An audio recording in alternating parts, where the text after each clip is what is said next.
Welcome everyone to another Subnautica tip video. Today we are going to take an in-depth look at bioreactor fuel options and determine what the best fuel sources are. I am not going to present just my opinion on what is best, but actually show you mathematically which flora and fauna are the best options for bioreactor fuel. I did not want to trust the wiki to have accurate power values for all of the test specimens, and it is a good thing I didn't.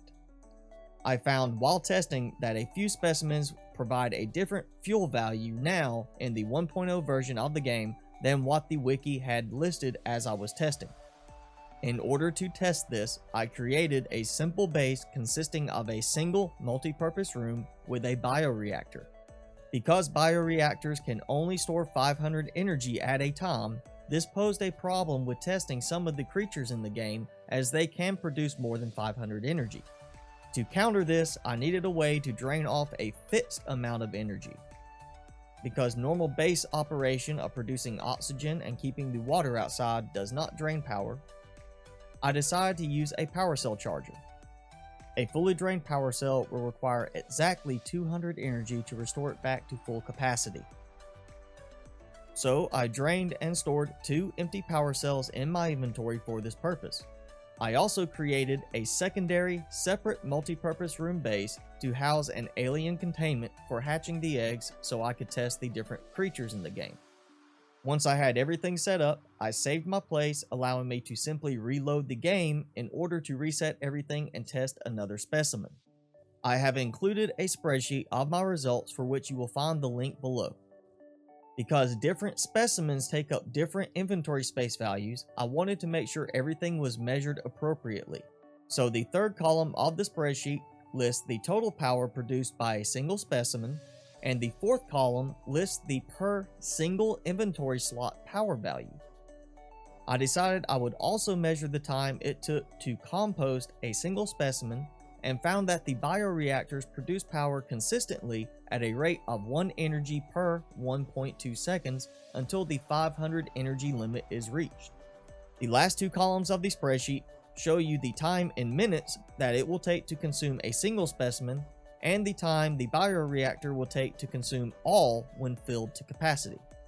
In the case of creatures that take up more than 4 inventory slots, I have adjusted the calculation to measure for the single specimen, as you will have to use a secondary option to fill the bioreactor to capacity. There are tabs for each different type of specimen, and I opted to stick with the organization used in the wiki.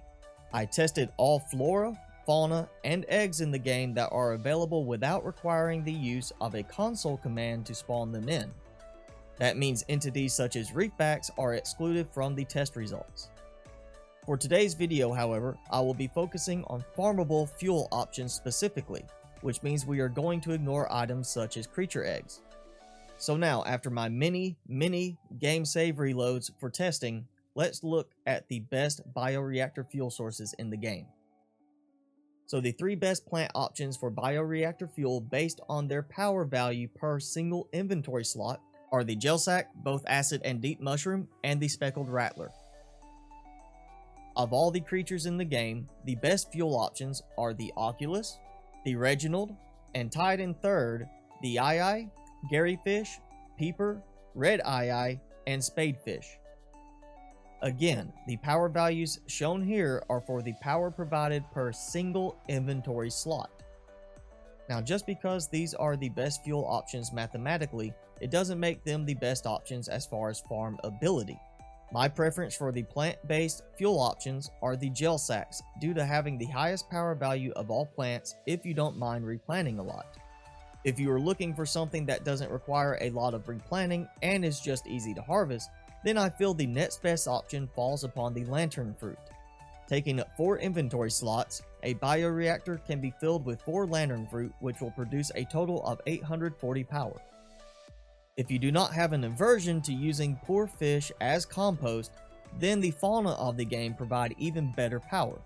My choice for best fauna to use as bioreactor fuel is, surprise surprise, the reginald. The reginald has been my preferred fuel choice for quite some time now. They are easy to find early off in the game, reproduce easily, and provide high food value as well. While the Oculus is the best overall in power value, they are not as easy to get early off. My secondary choice would be the Garryfish, Peeper, and Spadefish, as they are all found at the start of the game and provide 420 power each. Once again, my focus for this video was on farmable fuel sources. So while you can use such things as creature eggs for bioreactor fuel, they are not farmable really and take more effort to collect than they are worth. The best use of the creature eggs is of course to spawn and raise the actual fish to use them as fuel instead. Regardless of whether you use mathematics or just personal preference in your selection of a fuel source for the bioreactor, remember to play the game your way. I simply chose to take the time to test and verify mathematically which fuel sources for the bioreactor are best. Well, thanks for watching everybody. If you enjoyed the video or it helped you in some way, be sure to hit that like button. Also make sure you hit subscribe and tick that notification bell if you have not done so already. I tried to be as thorough as possible, but in case I happen to miss a certain entity in the game, be sure to mention it in a comment below and I will make sure to update the spreadsheet with the correct values.